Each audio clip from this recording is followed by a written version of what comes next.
Okay, let's talk about basic powers or just powers in mathematics.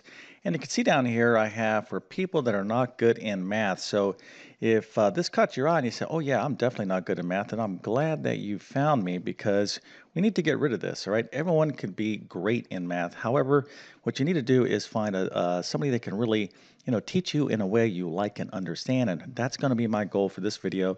So we're going to talk about basic powers. We're going to talk about the parts of a power and how to kind of like, work with them in a basic level. Okay. And when you study things like algebra, powers and exponents are very, very important. So you definitely need to understand that. And it's not that difficult. So we're going to start from the very beginning and kind of build your knowledge up a bit here. So by the time you leave this video, you're going to have a basic understanding of powers.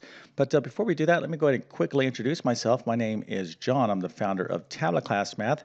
I'm also a middle and high school math teacher, and over several years, I've constructed what I like to believe is one of the best online math help programs there is. Of course, I'll let you be the judge of that. You can check out my math help program by following the link in the description of this video. But what you're going to find when you get to my site is 100 plus courses ranging from pre-algebra, algebra 1 geometry, algebra 2 pre-calculus, and a ton of test prep courses. So if you're studying for a GED, SAT, ACT, maybe a teacher certification exam, ton of other type of exams, I can help you out. And I also do a lot with homeschooling. Now, one thing you do have to do to be great in math is to take great math notes. So if your notes aren't kind of where they need to be, you need to improve in your note taking. And you can use my notes in the meantime to study from. So I'm going to leave links to all this stuff in the description of this video. All right, let's get into this basic powers, okay? For people who are not good at math, we could just dispel that, okay? Everyone could be great in math. But let's talk about powers, all right? So when I use that word powers, what am I talking about? Well, I'm referring to something like this, okay? Now, how would we, say this or describe this? This would be 3 to the second power, right? So that's how you would, most people would be okay with describing this as 3 to the second power or 3 squared, okay, which is perfectly fine. What about this? This would be 3 to the third power or 3 cubed. And then we have 3 to the fifth power. But then we're like, well, 3, we don't have like a squared or cubed. We kind of do, but nobody kind of says that. So this whole thing right here is considered a power. Okay, so when we're talking about powers, we're really describing this whole entity. Okay, but there's some parts here to it. Okay, and what are the parts? Well, there's this big number down here, this 3. We call this guy here the base, and this little number up here we call the exponent. Okay, so base and exponent, the whole thing together is a power. But what is this really saying to us? Well, effectively, powers are just kind of a shortcut way of writing something that's being multiplied by itself multiple times. So this 3 squared is saying take the number 3 and multiply it by itself 2 times. So that would look like what? 3 times 3. Okay, so here is the 2 times. So 3 times 3 is, of course, equal to 9. So 3 squared is equal to 9. Of course, that's the same thing as 3 times 3. Okay, let's do another quick example. Now, if this is very basic for you, well, then that's good. That shows me that you obviously, have some understanding of this stuff. But let's go ahead and do this. This is what? 3 cubed. And that means take 3 and multiply by itself 3 times. 3 times 3 times 3. Of course, that's going to be 9 times 3 or 27. Okay? So that's how the essence of powers works, but let's just get some definitions down. Again, the big number down here is called the base, okay, and that small little number is called the exponent. But this base and exponent and power concept works with things outside of just numbers, okay? You can do all kinds of stuff with power. So let's go ahead and just review. Here I have 2 to the fifth, okay? So this is in power form right here, okay? We could see our base is 2, the big number, and our exponent is 5. So one thing when we're working with powers and exponents, sometimes we like to write a power in what we call expanded form. Okay, now what would that be? Well, it would be 2 times 2. We're going to take 2 and multiply it by itself 5 times. So 2 times 2 times 2, okay, times 2. You can see if I'm taking 2 and multiplying by itself 5 times, I don't want to like, write this. Imagine if this 50, with this like 2 to the 50 power, you'd have to write a bunch of twos. Your hand would fall off. You wouldn't have enough paper or enough time to express this. So that's why we have powers. It's a shortcut way of writing things that are being multiplied over and over and over again by itself. Okay. But here we could calculate this, hopefully without the aid of a calculator. We got 2 times 2 is 4. Okay, so that's 4 times 2. This gives me an 8. And 8 times 2 is 16. 16 times 2 is 32. Okay, so 2 to the 5th power is 32. Now, if you want to take this one step further and use your calculator, on your calculator you'll see a couple different buttons. It all depends on your calculator. It's going to be one of these. It's going to be this little button that's called a caret, or something like this. Okay, y to the x or x to the y. These are probably the most common buttons. So you want to get used to being able to calculate powers on your calculator. So for example, 2 to the 5th power, you can go in and go 2. You probably would use this button. Okay, this is a very common button. It's called a caret. 2 to the 5th power. You should look at your calculator, the one you're going to be using if you're already a student, and play around with it just to make sure you can actually get the right answer. Okay, so if you don't have this button, look for one of these and then just kind of play around with it and make sure you can actually calculate or compute a power on your calculator. Okay, let's talk about this guy right here, x to the 7th power. So what is the base? The base is x, and our exponent is 7. But what does this mean? Well, it means multiply x by itself 7 times. So this is x times x times x. There's 3, there's 4, there's 5, there's 6, there's 7. 1, 2, 3, 4, 5, 6, 7. This is x to the 7th in expanded form. Okay. Now, why do we want to, go from a power to expanded form? Well, let's say you had x to the 7th over x to the 5th. Okay.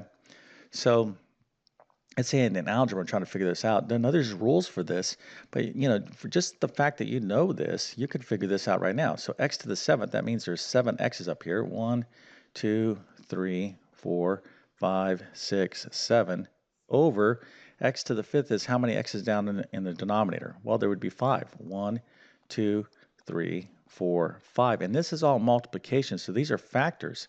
So 5 of these x's could take out 5 of those x's up there. We can just cross cancel these guys right there, and I'm left with x squared. Okay, so x to the 7th over x to the 5th is in fact x squared. So just a little bit, I'm kind of sharing a little bit more here, but you could see that this is not complicated stuff, and it's very, very important because in algebra and mathematics, you're dealing with a lot of things that have powers and exponents. You got to know how to work with them. But again, we're just going to start building up your knowledge one step at a time. Okay, let's take a look at this expression right here. Y plus 2 is 3. So you're like, oh man, what's the base? What's the exponent? Well, this whole thing right here is considered the base. Okay, this is the base, and it's saying, hey, multiply y plus 2 by itself 3 times. So what this would be equivalent to y plus 2, you guessed it, a y plus 2 times a y plus 2. All right, so this is typically called expanded form, and then we have power form, base, exponent. We don't have to make it any more complicated than that. Now, one thing I do want to talk about real quick before we wrap up this basic video is this word evaluate. Okay, typically in math you see this, especially in algebra. You'll get problems like evaluate this expression. I'm going to use x squared for a particular number. Now, what it means, this word evaluate means take the number. Okay, for example, x is equal to 2. I got 2 prompts here. We're going to look at both. Take this number, replace this x right there with this number, because x, we're saying x is the same thing as 2. So replace that x with that 2 and then figure this out. So here is what I want you to remember. I really want you to take a big mental note here, is anytime you're evaluating or plugging in numbers for variables in an expression in algebra, always use parentheses. Okay, always use parentheses. You cannot go wrong. So let's go ahead and do this here. So x squared, let's evaluate x squared for x equals 2. So I'm going to use parentheses to replace this x. I'm going to plug in 2 for this x because we're saying x is equal to 2 squared. So now I'm going to figure out what 2 squared is. Of course, that's 2 times 2, and that's equal to 4. All right.